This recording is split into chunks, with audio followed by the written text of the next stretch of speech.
नमस्कार। 21 जून अंतर्राष्ट्रीय योग दिवस पर विशेष कार्यक्रम में आप सभी दर्शकों का हार्दिक स्वागत है। आपके साथ मैं हूं मोहिता कोठियाल फनादुली। तो दर्शकों, हमारा आज का विषय योग से संबंधित योग भगाए रोग। जब भी दर्शकों हम ये बात करते हैं कि योग क्या है, तो सबसे पहले जो लोग योग को सिर्फ बाहरी तौर पर जानते हैं वो क्या कहते हैं? अपने शरीर को मोड़ना, श्वास को रोकना, यही योग है। लेकिन क्या वास्तविकता में योग सिर्फ इन चंद शब्दों तक सिमटा हुआ है? योग को समझने के लिए हमें यह समझना होगा कि योग कोई धर्म नहीं है, योग एक जीवन जीने की कला है। और इसी कला की वजह से आज हम स्वस्थ जिंदगी को जी पा रहे हैं। अगर हम एक मनुष्य के रूप में बात करें तो मनुष्य एक आध्यात्मिक सामाजिक प्राणी है और इस प्राणी की स्थिति को, मनोस्थिति को सही करने के लिए अगर कुछ है तो वो सिर्फ योग ही है। आज हम देख रहे हैं वास्तविक जीवन में हम देखते हैं कि योग की हम बात तो करते हैं। अगर हम बात करें योग की शुरुआत कहाँ से हुई, तो योग की शुरुआत का श्रेय भारत को जाता है। लेकिन क्या भारत में आज योग उस स्थिति में पहुंच पाया है जिस स्थिति में उसे पहुंचना चाहिए था? अगर हम बाहर के देशों की बात करें तो आज वहां पर योग की बहुत विस्तृत तरीके से चर्चा होती है, वहाँ पे योग किया भी जाता है। लेकिन अब धीरे धीरे कह सकते हैं जब से अंतर्राष्ट्रीय योग दिवस की शुरुआत हुई है तब से यहाँ पर योग को बहुत बड़े स्तर पे यहाँ पर इस्तेमाल किया जाने लगा है और योग हर कोई अब करता भी है। लेकिन योग को समझना बहुत आवश्यक हो जाता है। इसलिए आज हमारे साथ हमारे यहाँ पर बेहद खास मेहमान यहाँ पर मौजूद है योग के इस विषय पर चर्चा करने के लिए, क्योंकि हम योग की बात तो करते हैं लेकिन योग को हम समझ नहीं पाते। तो चलिए आज जो हमारे यहाँ पर मेहमान मौजूद है इनसे परिचय करा देती हूँ। हमारे साथ यहाँ पर योगाचार्य डॉक्टर विपिन जोशी जी मौजूद हैं, जो संस्थापक है दोन योगपीठ के। सर बहुत बहुत स्वागत है आपका। इसी के साथ हमारे साथ योग करने के लिए यहाँ पर साधक साधिका भी मौजूद है, इनका परिचय भी करा देती हूँ। हमारे साथ अंबिका उनियाल जी मौजूद हैं, बहुत बहुत स्वागत है आपका। और इसी के साथ हमारे साथ विनय प्रकाश जी भी यहाँ पे मौजूद है, बहुत बहुत स्वागत है आपका। तो दर्शकों, बहुत आवश्यक है कि हम योग को समझे कि आखिरकार योग क्या है और योग किस तरह किया जा सकता है, क्योंकि योग जो है वो हमारे शरीर, हमारी आत्मा को एकाग्र करता है। तो चलिए कार्यक्रम की शुरुआत यहाँ पे करते हैं। आचार्य जी, आपके पास आना चाहूंगी। जब भी हम योग की बात करते हैं, जब मैंने शुरुआत में ही कहा, हम चंद शब्दों में योग को समेट देते हैं कि सिर्फ कुछ जो आसन होते हैं वो ही योग है। क्या सिर्फ योग यही है? देखिए, सबसे पहले हम लोग ओम के उच्चारण के साथ आज का ये कार्यक्रम शुरू करेंगे। लंबी गहरी श्वासों के साथ हम लोग ओम का उच्चारण करेंगे।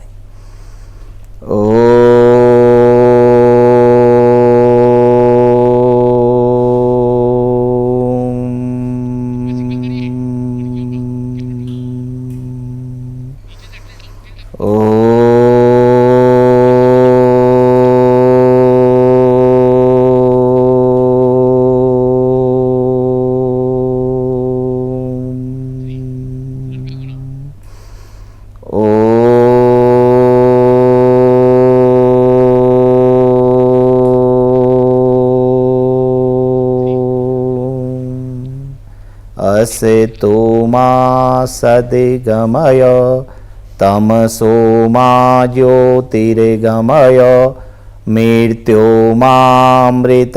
गमय। दोनों हाथों को आपस में रगड़ के आंखों में लगाते हुए धीरे धीरे आंखों को खोलेंगे। योग का अर्थ है जोड़। जी। किस चीज का? आत्मा का परमात्मा से मिलन, सेल्फ का यूनिवर्स से मिलन, और हमारा तन और मन दोनों एक साथ जुड़ करके कार्य करें। आपने देखा होगा सामान्य लोकाचार में जिस प्रकार से आज मनुष्य कमाना तो सीख गया लेकिन जीना भूलते जा रहा है जी।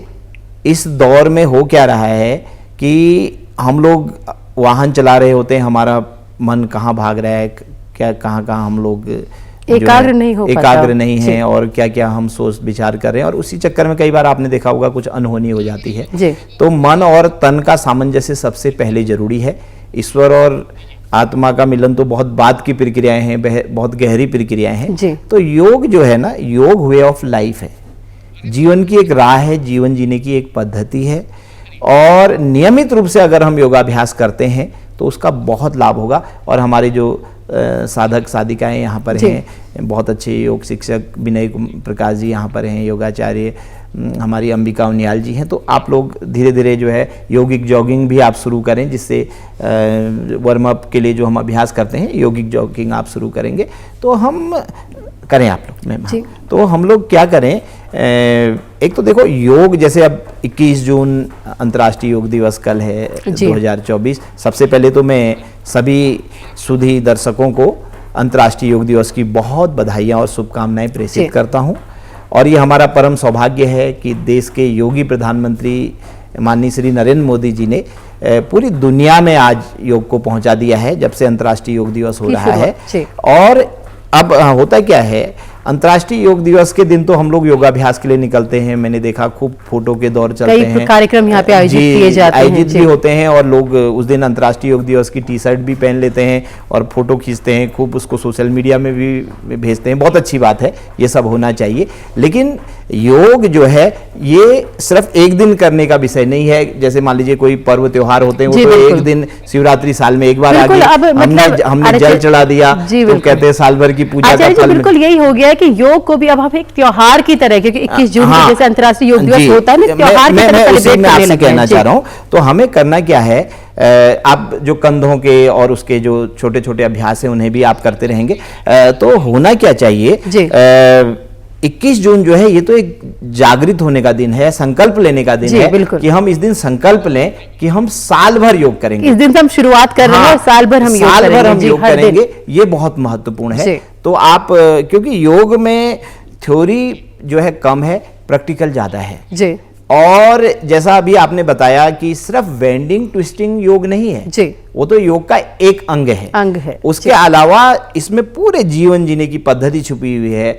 जो अष्टांग योग है, जो अष्टांग योग, इसका हमें पूरा पालन करना पड़ता है। तो हमारे जीवन में जब हम योग को अपनाते हैं, चाहे वो हमारा आहार हो, चाहे हमारी दिनचर्या हो, चाहे हमारे व्यवहार और विचार हो, तो ये सब जब योगमय होते हैं, योग के अनुकूल होते हैं, तो उसका हमें तब ज़्यादा लाभ मिलता है। तो यहाँ पे हमें क्या है कि एक तो नियमितता पे बहुत विशेष ध्यान देना है। 21 जून को हम योग करें और उसके बाद जो है नियमित रूप से योग का अभ्यास करने का हम संकल्प लें। बिल्कुल संकल्प। आचार्य जी, एक प्रश्न मैं आपसे यहाँ पे करना चाहती हूँ। अक्सर हम देखते हैं कि जब योग करते हैं, कोई भी योग की शुरुआत करता है, तो सीधे हम योग करने लग जाते हैं कि हमें इस तरह की बीमारी है, इसके लिए कौन सा हमें योग करना चाहिए, तो उसी योग में फोकस किया जाता है। लेकिन हम वार्म अप, जैसे अभी आपने शुरुआत यहाँ पे करी है योग की, तो आपने वार्म अप से शुरुआत की है। वार्म अप कितना आवश्यक हो जाता है जब भी कोई आप योग शुरू करते हैं? हाँ, निश्चित रूप से आपने देखा होगा, चाहे आप योग हो या जैसे खेल हो या सामान्य किसान भी, आपने देखा होगा जब वो खेत में काम करने जाते हैं, तो जब धीरे धीरे एक बार वो काम करना शुरू करते हैं, तो उसके बाद जब शरीर पूरा ढंग से वार्म अप हो जाता है, तो वो और अच्छा काम कर पाते हैं किसी भी क्षेत्र में। ऐसे जैसे, और विशेषकर खेल और योग आदि में तो आपने देखा होगा, खेल में भी जब खिलाड़ी जाते हैं तो उससे पहले आपने उनको वार्म अप होते हुए देखा होगा, क्योंकि जब शरीर वार्म अप होता है तो उसके बाद सही ढंग से हम कार्य कर पाते हैं। तो यहाँ पे जो योगाभ्यास है, योगाभ्यास में वार्म अप होना बहुत ज़रूरी है, और उसके बाद जब हम अभ्यास करते हैं तो वो हमारे लिए ज़्यादा प्रभावी होते हैं। और जैसा आपने कहा, यूँ तो जैसे हम जितना भी जो इंटरनेशनल योगा डे का जो योग प्रोटोकॉल बना हुआ है, ये बहुत अच्छा प्रोटोकॉल बना हुआ है, और इसमें आपने देखा होगा कि हर सामान्य व्यक्ति भी जो प्रथम दिवस भी योग कर रहा है, वो भी जो है उन अभ्यासों को कर सकता है। और इसमें बहुत ज़रूरी नहीं है कि हम बहुत, कई बार लोग मैंने देखा है जब वो बहुत जो है कठिन कठिन आसनों को देखते हैं या नौली क्रिया आदि, पेट को हिलाने वाली क्रियाओं को देखते हैं, तो वो कान पकड़ देते हैं, सोचते हैं हमसे तो योग हो नहीं सकता है। लेकिन योग सिर्फ कठिन आसन करना या नौली क्रिया आदि करना, ये ही योग नहीं है, ये भी योग के एक अंग हैं। लेकिन आप कुछ भी हरकत करेंगे तो उससे आपको बरकत मिलेगी, उससे आपको लाभ मिलेगा। तो जितना हमसे हो सकता उतना करना चाहिए। और विशेषकर मैं आज आपको यहाँ पे बता दूं, गर्मी इस समय पूरे देश में प्रचंड चल रही है, और हमारे उत्तराखंड में भी काफी बुरा हाल है। पहाड़ों में भी 35 डिग्री 38 डिग्री तक पहाड़ में तापमान गया है, और अभी देहरादून की बात करें तो यहाँ 43 डिग्री तक तापमान चला गया है।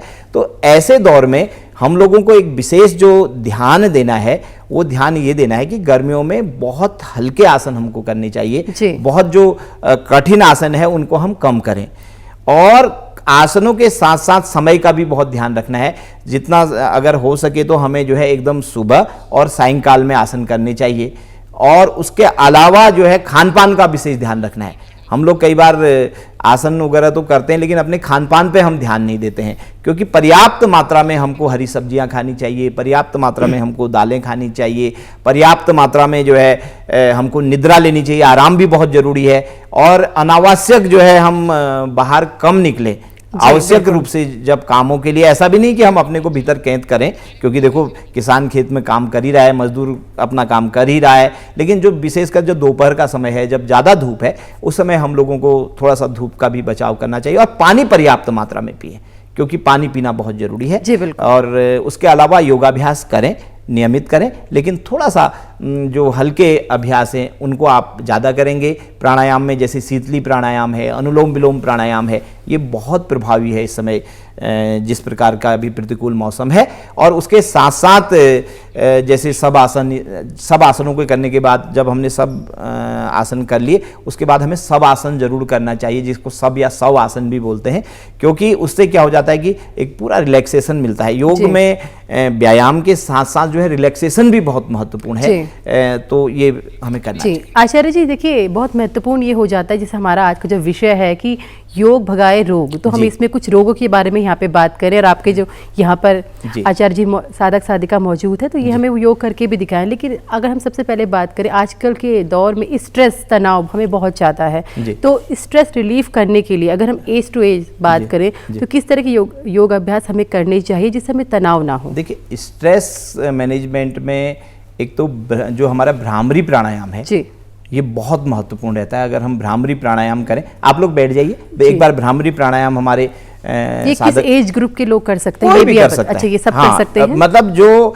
भ्रामरी प्राणायाम है, इसका सबसे बड़ा लाभ क्या है, ये जो है हमारी जो सुप्त शक्तियां हैं उनको जागृत करता है, और भीतर की जो उथल पुथल है उसे समाप्त करता है, और हमें जो है एक भीतर से एक नई ऊर्जा प्राप्त होती है। बहुत ही महत्वपूर्ण प्राणायाम है। इसमें हमारे दोनों साधक जो है साधक साधिकाएं इसको करेंगे। आप देखिए किस तरीके से 2 उंगलियों से हम आंखों को बंद कर देते हैं, एक उंगली ऊपर एक नीचे, और अंगूठे के सहारे हम कानों को बंद कर लेते हैं। लंबी गहरी श्वास के साथ जो है मौ का उच्चारण करते हुए हम श्वास को बाहर छोड़ते हैं, और भीतर जो है एक बहुत रिलैक्स हमको मिलता है। भीतर एक हमको जो हमारी जो क्षमता है, आजकल मेमोरी लॉस बहुत बढ़ गया है, बहुत ज्यादा है। हाँ, मेमोरी लॉस आपने देखा होगा, अभी हम कहीं पे सामान रखते हैं, हम भूल जाते हैं हमने कहाँ सामान, भूलने की आदत हो गई, भूलने की जो आदत है, तो ये मेमोरी को भी शार्प ये प्राणायाम करता है। तो मतलब ये बच्चों के लिए बहुत अच्छा हो सकता है, बच्चे बड़े बुजुर्ग सबके लिए,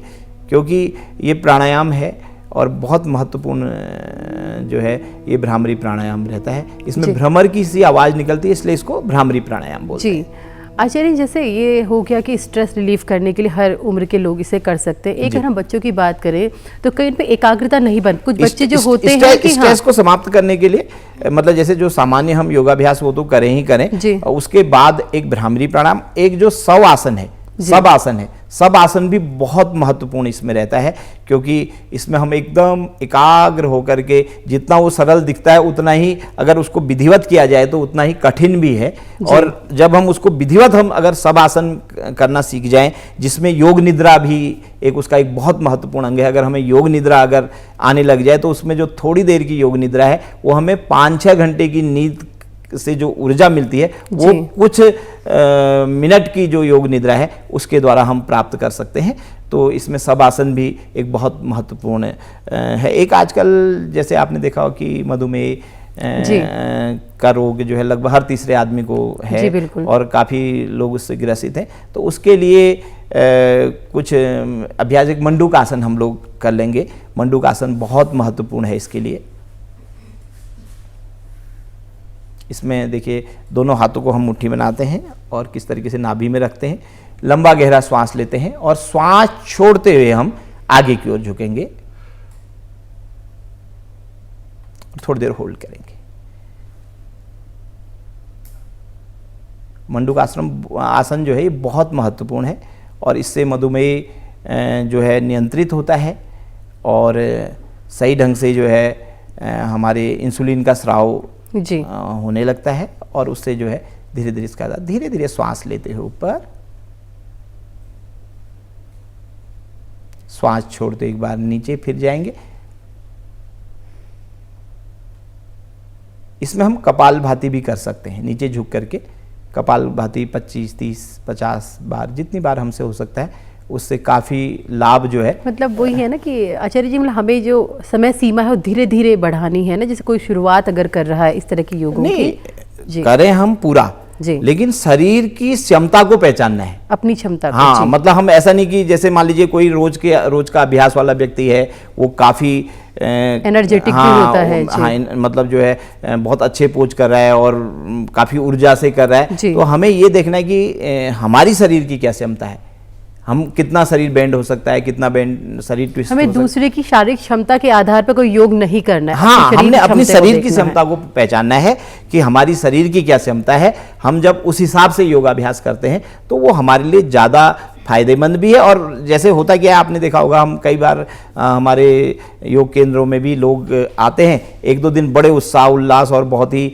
उछल कूद करेंगे और दूसरे दिन वो फिर उनको थकान होती है, या क्योंकि 2-3 दिन शरीर को समय लगता है, लगभग 3 दिन शरीर में थोड़ा पेन भी हो सकता है, थोड़ा बहुत आपको, क्योंकि जब भी हम नया कुछ भी शुरू करते हैं तो वो स्वाभाविक सी बात है, तो योग में भी ये सब होता है। लेकिन उसके लिए हम क्या करें, हल्दी वाला दूध पिएं और उस पर्याप्त मात्रा में आराम करें, सही ढंग से हम निद्रा लें, तो उससे जो है वो सब चीज़ें ठीक हो जाती हैं। लेकिन इसमें देखिए सबसे बड़ी बात क्या है कि इच्छा शक्ति, दृढ़ इच्छा शक्ति होनी चाहिए। जब हम एक संकल्प शक्ति के साथ, दृढ़ इच्छा शक्ति के साथ कार्य करते हैं तो वो ज़्यादा महत्वपूर्ण है। आचार्य जी, कोई दृढ़ इच्छा शक्ति का भी आसन होता है? क्योंकि यही इच्छा शक्ति तो है जो हम उत्पन्न नहीं कर पाते हैं अपने अंदर। हमें लगता है 2 दिन हम कुछ काम कर सकते हैं, 2 दिन जैसे आपने कहा हम बहुत उत्साह के साथ उस काम को करते हैं, लेकिन तीसरे दिन हमें लगता है छोड़ो यार, जैसा है वैसा ही ठीक है। तो ऐसा भी कुछ है कि हम अपनी मानसिक स्थिति है उसको एकाग्र कर सके कि नहीं, हमें कार्य करना ही है? देखिए, इसके लिए क्या होता है, जब हम जितने धरातली होते हैं, जितना हम ज़मीन पे कार्य करते हैं और जितना हम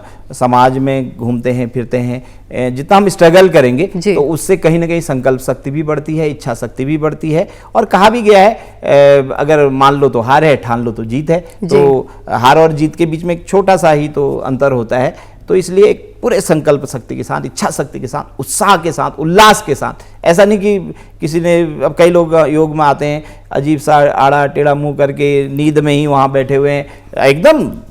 अब आप जब जग गए हो, क्योंकि जब आप उतर गए हो मैदान में, तो फिर उसमें पूरा डट करके जो है हमने मुकाबला करना चाहिए। एक आचार्य जी, आजकल हमारी जो ना रहन सहन का जो तरीका है, जैसे भी आपने कहा कि आपका खान पान बहुत सही होना चाहिए, आपका रहन सहन ठीक होना चाहिए। हम बहुत लेट, आपकी जो प्राइवेट जॉब में अगर हम देखें, कोरोना के बाद की हम देखें, तो वर्क फ्रॉम होम एक कल्चर सा शुरू हो गया है। वर्क फ्रॉम होम में आपके काम करने का कोई समय नहीं है, आपके खाने का कोई समय नहीं है। ऐसे में जो शारीरिक बनावट है और जो आपकी मानसिक स्थिति है, ये बहुत प्रभावित हुई है। तो इसके लिए कौन से आसन आपको, थोड़ा भी अगर टाइम मिल रहा है, आप काम ही कर रहे हो, क्योंकि 24 घंटे अब आपको जॉब करनी है, तो अगर थोड़ा भी आप बैठे हुए हो, काम कर रहे हो, तो उसमें किस तरह के आसन आप कर सकते हो जो प्राइवेट जॉब कर रहे हैं? बिल्कुल, देखिए, ऐसा है, जो वर्क फ्रॉम होम कल्चर है, ये कल्चर मुझे लगता है जो मनुष्य है, कोई भी व्यक्ति है, उसके लिए बहुत अच्छा नहीं है जी। कोरोना काल से ज्यादा शुरुआत हुई है, दिनचर्या बिल्कुल बिगड़ गई है जी, बिल्कुल। ना वो नहाते हैं, ना वो लोग समय पे खाना खाते हैं, उन्हें लगता है घर में ही रहना है। क्योंकि जब आप बाहर कहीं आपको जाना होता है तो निश्चित रूप से आप तैयार होके जाते हैं और जो है सब कार्य आप करते हैं। और जब आपको लगता है कि आप घर में बैठे हुए हैं, तो उनका पूरा का पूरा जो एक डिस्टर्ब हो जाता है। अच्छा, उन्हें ये है कि आउटपुट इतना है, काम जो वहाँ से मिला है उनको वो देना है, वही उनका लक्ष्य रहता है। तो उनके लिए तो योगाभ्यास, जो वर्क फ्रॉम होम वाले लोग हैं, उनके लिए योग जो है एक वरदान साबित हो सकता है, अगर वो ढंग से करें। अच्छा, फिर कंप्यूटर में लगातार बैठे बैठे रहने से जो गर्दन के दर्द होते हैं और आंखों में पेन हो जाता है, गर्दन के लिए हमारे योग साधक जो है, साधिकाएं, उसके लिए करेंगे एक जो गर्दन के लिए आप लोग जो व्यायाम है, ये देखिए, इस तरीके से पहले हम श्वास छोड़ते हुए गर्दन नीचे करते हैं, श्वास लेते हुए ऊपर करते हैं, और उसके बाद जो है श्वास लेते हुए हम राइट साइड गर्दन को ले जाते हैं, श्वास छोड़ते हुए लेफ्ट साइड ले जाते हैं। तो इससे जो है फिर श्वास छोड़ते फिर नीचे ले जाते, फिर गर्दन को रोटेट करते हैं, पहले क्लॉकवाइज, ये देखिए इस तरीके से। इससे क्या हो जाता है, जो गर्दन में जो कल को समस्याएं उत्पन्न होती हैं, कई लोगों को फिर आपने देखा होगा और बीमारियां भी पकड़ लेती हैं। आचार्य जी, एक आजकल बहुत फ्रोजन शोल्डर की मैं बहुत घटनाएं सुन रही हूँ, जैसे जो लोग घर में लगातार, जो लोग घर में काम करते हैं, कि हमारा फ्रोजन शोल्डर हो गया है, उसका क्या कोई ऐसा है जो हम मतलब योग के माध्यम से कुछ? देखिए, जितनी भी बीमारियां हैं जी, कहीं ना कहीं उसके मूल में जो है आलस्य है, अनुपात। जैसे हमने देखो अब हम खा तो खूब रहे हैं हम, लेकिन हम कुछ उसको पचाने का हम कुछ कार्य नहीं कर रहे। अच्छा, वो ऊर्जा को हम कहीं प्रयोग में नहीं ला रहे। देखो ये जो शरीर हमें भगवान ने दिया है ना, ये शरीर हमारा नौकर है और हम इसको मालिक बना देते हैं। अगर हम शरीर को, नौकर को आप मालिक बना दो, देखो जब आपने घर में कोई नौकर रखा है या कोई सहायक रखा है, मानवता के नाते तो उसके प्रति आप उसके पेरेंट्स भी हैं, आप उसको सब कुछ, ये आपको उसके प्रति भाव भी रखना पड़ेगा, उसका सब जरूरतों को भी समझना पड़ेगा, लेकिन उसके अलावा उसको काम भी लेना पड़ेगा।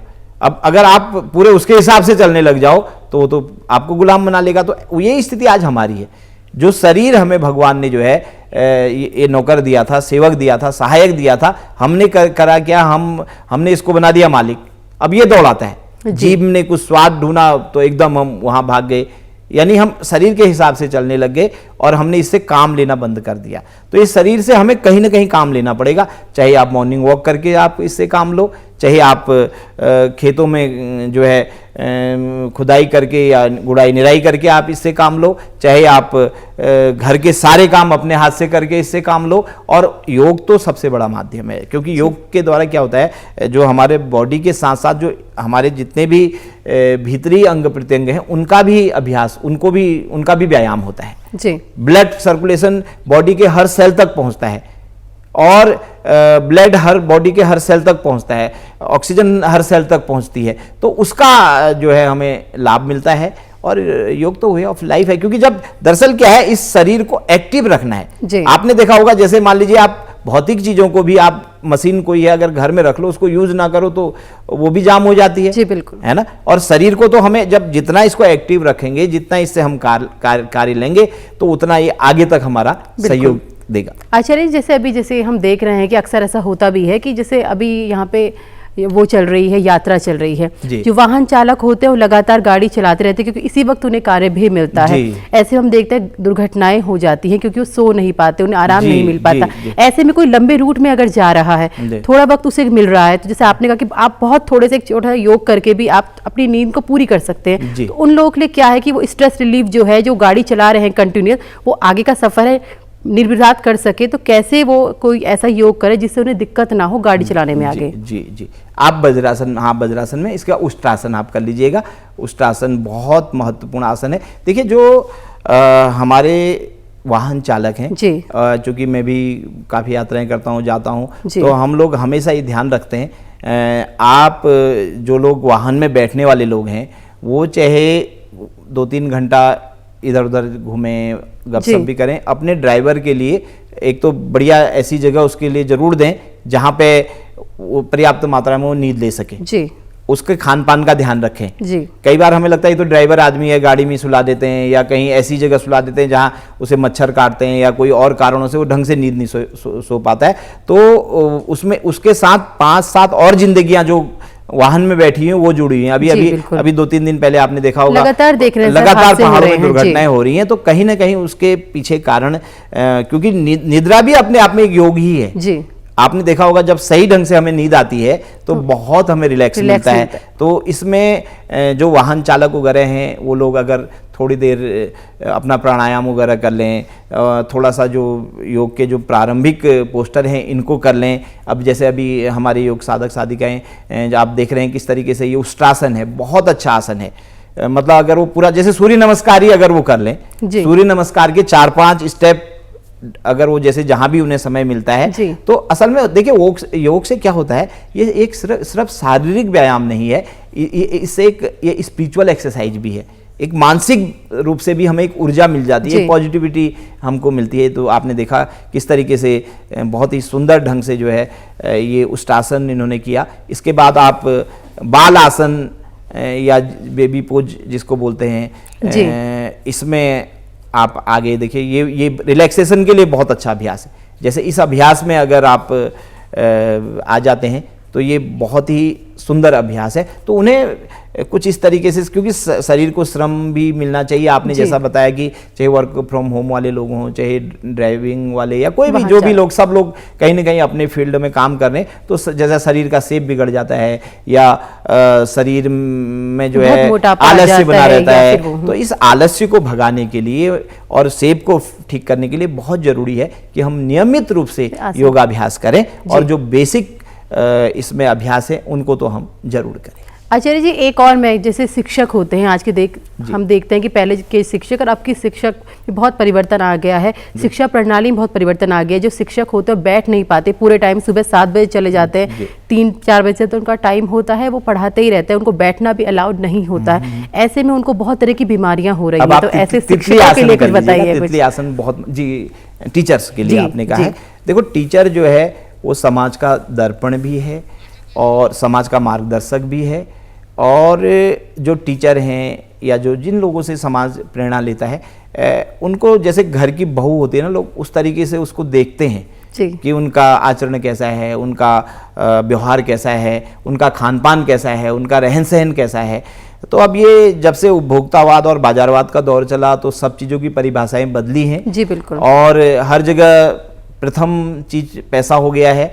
तो ऐसे दौर में लगभग अधिकांश लोग उसी धारा में बह रहे हैं, लेकिन आज भी एक से एक अच्छे आदर्श शिक्षक समाज में हैं जो काम कर रहे हैं। कई बार आपने भी देखा होगा मीडिया के माध्यम से, दूसरे माध्यमों से, सोशल मीडिया आदि के माध्यम से उन लोगों के कृत्य भी सामने आते हैं। सरकारी विद्यालयों में रहते हुए कई शिक्षक जो है पूरा विद्यालय को चमका करके उस पूरे स्कूल के बच्चे टॉप कर रहे हैं। तो देखिए, यहाँ पे जो आसुरी और दैवी संग्राम है, ये तो हमेशा ही रहा है। अच्छे लोग भी समाज में हैं। अच्छे लोग, जैसे शेर जंगल में एक बहुत होता है, अच्छे लोग चाहे कम भी होंगे तो वो पूरे समाज को का मार्गदर्शन कर सकते हैं। और शिक्षक तो समाज का दर्पण ही है और पूरा मार्गदर्शक है। तो निश्चित रूप से जो शिक्षक हैं उनको योग की शरण में जरूर आना चाहिए। और चूँकि उनको पूरे उम्र, जब से वो शिक्षा के क्षेत्र में आते हैं और उसके बाद रिटायरमेंट तक, हर बच्चा एक आदर्श के रूप में, एक गुरु के रूप में उनको देखता है। तो अगर वो स्वस्थ होंगे और उनके विचार अच्छे होंगे तो उसका बड़ा फल हमें मिलता है। जैसे अभी आप देख रहे हैं हमारे साधक जो है ये तितली आसन कर रहे हैं, बटरफ्लाई जिसको बोलते हैं। बहुत ही अच्छा आसन है, क्योंकि आजकल आपने देखा होगा जो घुटने संबंधी जो समस्याएं हैं ये आम हो गई हैं। आपको घुटने का ऑपरेशन करने में 7-7, 8-8 लाख का खर्चा आता है, और उसके बाद 1-2 साल में फिर वो उनका कोई काम नहीं कर पाते। तो हमें खुद अपना चिकित्सक अगर बनना चाहिए। और योग, देखो योग क्या है, स्वयं द्वारा स्वयं के लिए स्वयं तक की यात्रा है, जिसे हमें खुद करना है, खुद के लिए करना है और खुद तक करना है जी। और इससे हम, जैसे जो बाहरी जर्नी तो हमने बहुत कर ली, लेकिन बाहरी जर्नी से ज्यादा महत्वपूर्ण है इनर जर्नी, भीतर की यात्रा। आज हम भीतर देखना भूल गए, हम बाहर देख रहे हैं, नए नए मॉल खुल रहे हैं, नया नया जो सिस्टम आ रहा है, सब उसी में भागे पड़े हैं। या वो जितने भी बाजार से ये आज सस्ता हो गया, ये चीज महंगा हो गया, हम खाली भौतिक चकाचौंध में ऐसे फंसे हुए हैं, हमें पता ही नहीं कि हमें इतना महत्वपूर्ण मानव जीवन ईश्वर ने दिया है।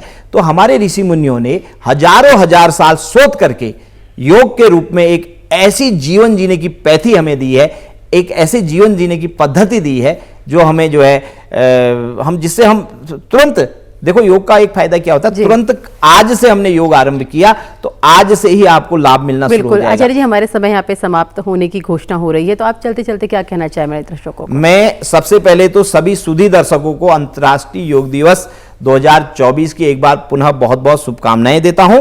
और मैं सभी से आग्रह करता हूं, 2047 तक भारत को हमने विकसित राष्ट्र बनाना है, भारत को विश्वगुरु बनाना है। इसमें योग एक बहुत बड़ा माध्यम बन सकता है। हर क्षेत्र के लोग अगर योग करने लग जाएं तो सभी के अंदर एक ऐसी सकारात्मक ऊर्जा आ जाएगी। 140 करोड़ देशवासी जिस दिन योगाभ्यास करना शुरू कर देंगे, जीवन का उसे अंग बना लेंगे, तो निश्चित रूप से भारत को विश्वगुरु और भारत को विकसित राष्ट्र बनाने के लिए जो है कोई भी शक्ति रोक नहीं सकती। तो इसमें जो है सभी लोगों को योग करना होगा। और जो अरबों खरबों रुपया जो हमारा स्वास्थ्य के क्षेत्र में लग रहा है, वो भी बचेगा। जी आचार्य जी, आपका बहुत बहुत धन्यवाद हमारे दर्शकों को इतनी महत्वपूर्ण जानकारी देने के लिए। हमारे साथ हमारे से जो साधक साधिका यहाँ पर मौजूद है, अंबिका उनियाल जी और विनय प्रकाश जी, आपका भी बहुत बहुत धन्यवाद योग यहाँ पर करने के लिए। तो दर्शकों, ये बहुत महत्वपूर्ण विषय में आज हमने चर्चा की। अंतर्राष्ट्रीय योग दिवस, 10वां अंतर्राष्ट्रीय योग दिवस हम मना रहे हैं और बहुत महत्वपूर्ण है कि हम योग को समझें, योग की पद्धति को समझें कि योग एक जीवन जीने की कला है और अगर हम अपने जीवन में इसको उतारते हैं तो हम एक बहुत बेहतर और स्वस्थ जिंदगी जी सकते हैं। नमस्कार।